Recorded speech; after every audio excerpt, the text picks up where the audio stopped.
365 દિવસની ચેલેન્જના પહેલા જ દિવસે આપણે ધાર્મિક ભાઈ અને મમ્મીને બેસાડી દીધા ટ્રેનમાં રેલવે સ્ટેશને આવીને. તો hello guys, welcome to my new vlog.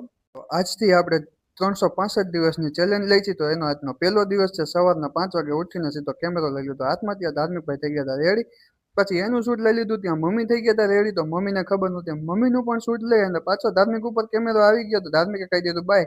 પછી આપણે નીકળી ગયા બહાર. ગાડી લીધી, ગાડી લઈને આપણે સીધા પહોંચી ગયા રેલવે સ્ટેશન. રેલવે સ્ટેશને પહોંચી અને ગાડી કરી દીધી પાર્ક કરી અને આપણે મોબાઈલ ચાલુ કરીને શૂટ લઈ લીધું. શૂટ લેતા લેતા આપણે જતા હતા સ્ટેશનની અંદર. તો આપણે પાછળથી થોડો બહારના સ્ટેશનનો નજારો પણ લઈ લીધો. ત્યાર પછી આપણે પહોંચી ગયા સીધા પ્લેટફોર્મ નંબર 3 ઉપર. પ્લેટફોર્મ નંબર 3 ઉપર આપણે પહોંચ્યા. ત્યાં એક એનાઉન્સમેન્ટ એવું જોરદાર થયું કે આપણે જવાનું હતું પ્લેટફોર્મ નંબર 6 ઉપર અને આપણે પહોંચી ગયા હતા પ્લેટફોર્મ નંબર 3 ઉપર. તો ત્યાંથી પાછા આપણે થોડીક પ્લેટફોર્મ નંબર 3 ઉપર ઉભા રહ્યા અને ત્યાર પછી પાછા આપણે દાદરા ચડીને પ્લેટફોર્મ નંબર 6 ઉપર પહોંચીને ત્યાં ટ્રેન આવતી હતી. તો આપણે એનું થોડું શૂટ લઈ લીધું, વ્યવસ્થિત શૂટ લઈ અને ત્યાર પછી આપણે પાછા આપણી ટ્રેનનો વેઇટ કરતા હતા. કેમ કે આ ટ્રેન આપણી હતી નહીં, મમ્મીને એને જવાનું હતું. તો ત્યાર પછી ટ્રેન બહુ લેટ આવી ત્યારે આપણે પાછો ટ્રેનનો શૂટ લીધું. તો ત્યાં ટ્રેન આવી ગઈ હતી. મમ્મી અને ધાર્મિક પછી ભાઈ ટ્રેનમાં બેસી ગયા.